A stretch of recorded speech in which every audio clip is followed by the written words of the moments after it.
Hello viewers, কেমন আছেন আপনারা? আশা করি ভালো আছেন। আবার একটি নতুন ভিডিও নিয়ে আপনাদের সামনে হাজির হয়ে গেলাম এবং আমার চলে আসা মানে নতুন কোনো ছবির হল লিস্ট আপনাদের জানিয়ে দেওয়া। তো আপনারা জানেন যে গত সপ্তাহেও কিন্তু একটা নতুন ছবি আমাদের মুক্তি পেয়েছিল, যার নাম ছিল উড়াল। কিন্তু আসলে এই সমস্ত ছবি নিয়ে মানুষের মধ্যে আগ্রহ খুবই কম এবং শুধুমাত্র সিনেপ্লেক্স ছাড়া তো আসলে এই ছবিগুলি মুক্তি পায় না। তো সেই কারণে আসলে আর ইচ্ছা হয়নি আপনাদের সামনে সেই ছবি হল লিস্টে চলে আসছে। তো সেই ছবিটা কিন্তু বর্তমানেও মানে এই সপ্তাহেও কিন্তু স্টার সিনেপ্লেক্সের বসুন্ধরার মানে পান্থপথ শাখায় কিন্তু চলছে, দুটো শো চলছে। তো আজকে 8 তারিখ 8ই আগস্ট আমাদের আরেকটি নতুন ছবি মুক্তি পেতে যাচ্ছে এবং মুক্তি পেয়ে গেছে। আমরা যখন হল লিস্ট করছি অলরেডি মর্নিং শোগুলো চলছে, তো হল লিস্টটা হয়তো বা বিকেলের দিকে বা দুপুরের পরে পাবলিশ হবে। তো আজকে যে ছবিটি মুক্তি পাচ্ছে এই ছবিটি কিন্তু ভাই 2-2.5 মাস আগে ওটিটিতে রিলিজ করা হয়ে গেছে। তো এটি একটি সরকারি অনুদানের ছবি। এটি আওয়ামী লীগ সরকারের আমলে যে সরকারি অনুদান দেওয়া হয়েছিল সে আমলে নির্মিত ছবি এবং ছবির নাম হলো জল রং। অপূর্ব রানা পরিচালিত জল রং ছবিটি ওটিটিতে আজকে থেকে 2 মাস আগে রিলিজ হয়েছে। এরপর আজকে থেকে দেশের বিভিন্ন প্রেক্ষাগৃহে মানে 16টি হলে চলছে, সিনেপ্লেক্স এবং সিঙ্গেল হল মিলিয়ে। তো আসলে এই ছবিগুলি নিয়ে মানুষের আগ্রহ তেমন নাই। এই ছবিগুলি কিরকম পারফর্ম করতে পারে সিনেমা হলে সবাই আমরা জানি। তারপরও চ্যানেলের ধারাবাহিকতা রক্ষার স্বার্থে আমাদেরকে হল লিস্ট নিয়ে আসতে হয়। আমি নিজেও খুব অসুস্থ, তারপরও আপনাদের জন্য এই ছবির হল লিস্ট নিয়ে চলে আসলাম। কারণ প্রতি সপ্তাহে যদি সিনেমা নাম দেখে দেখে আমি হল লিস্টগুলি স্কিপ করতে থাকি তাহলে কিন্তু চ্যানেলের ধারাবাহিকতা আসলে নষ্ট হয়ে যায়। সেই কারণেই আমার চলে আসা।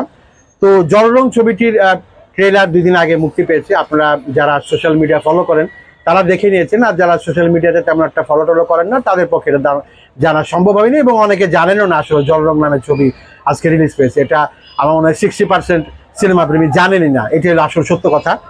তো এই ছবিটির ট্রেলার দেখে মোটামুটি ভালো লাগছে। গ্রামের একটা কাহিনী পটভূমি তুলে ধরা হয়েছে এবং মানুষ যে পেটের তাগিদে বিদেশে যায় এবং বিদেশে যাওয়ার পরে তাদের আসলে কি পরিণতি হয়, রাস্তার মধ্যে তাদের জীবন চলে যায় না তারা শেষ পর্যন্ত তাদের গন্তব্যে পৌঁছতে পারে, এই সকল প্রশ্নের উত্তর জানতে হলে আপনাদের জল রং ছবি দেখে নিতে হবে।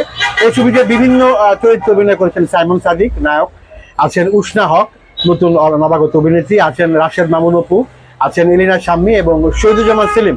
মানে ভালো ভালো অভিনেত্রীরা এতে অভিনয় করেছেন, মোটামুটি পরিচিত মুখ। এখন ছবির প্রেস মিট টিট কিছুই হয়নি, যেহেতু 2-2.5 মাস আগে ওটিটি রিলিজ হয়েছে। তো সেই সম্পর্কে আর বিস্তারিত কিছু বললাম না।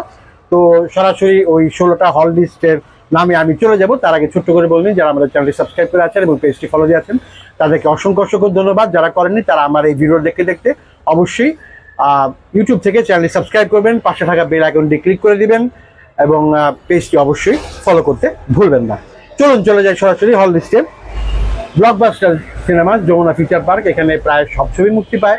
এই ছবিটি মুক্তি পেয়েছে, চলবে, না চললে ওরা শো কমিয়ে দেবে বা বন্ধ করে দেবে, এটাই স্বাভাবিক ঘটনা। লায়ন সিনেমা কেরানীগঞ্জ, তাদের ক্ষেত্রে একই কথা প্রযোজ্য, তারা সবগুলি ছবি মুক্তি দেয়। এরপর যদি দর্শক না হয় তারা ওই টিকিটও বেচে না এবং 2-1 দর্শক যারা যায় তাদেরকে খালি হাতে ফিরে আসতে হয়। এই হলো এই দুইটার অবস্থা। তারপরে Shyamoli cineplex Shyamoli, Ananda cinema Farmgate, BGB auditorium Pilkhana Dhaka, সৈনিক club cantonment, magic movie theatre Diabari. এইখানে আমার ছবি দেখার খুব ইচ্ছা, কাছাকাছিও যাই কিন্তু মানে এখানে যাওয়ার সময় হয় না আর কি, দেখি এবার যেতে পারি কিনা। New Gulshan Jinjira, Modhubon cineplex Bogura, grand riverview Rajshahi, Abhiruchi cinema Barishal, modern cinema Dinajpur, Banalata cinema Faridpur, Rupashi cinema Bhola, Raj cinema Kuliarchar এবং নসিব সিনেমা সান্তাহার মনিহার। তো এই মোট 16টি সিনেমা হলে আজ থেকে চলছে সরকারি অনুদানপ্রাপ্ত ছবি অপূর্ব রানা পরিচালিত জল রং। তো এই সমস্ত ছবিগুলি আসলে অর্ধেক মানুষ জানেই না কখন হলে আসছে, কখন হল থেকে নেমে যাচ্ছে। আর ইন্ডাস্ট্রি তো এখন মোটামুটি বন্ধই। আবার ওই 2026 সালের রোজার ঈদ না আসা পর্যন্ত আসলে ইন্ডাস্ট্রি জমবে কিনা জানি না, তবে জানতে পেরেছি সামনের মাসে আমাদের হিন্দু ধর্মাবলম্বীদের পূজা আছে, পূজাতে 2-1টা বড় ছবি মুক্তি পাওয়ার সম্ভাবনা আছে। তো সেটা যখন মুক্তি পাবে তখন বোঝা যাবে।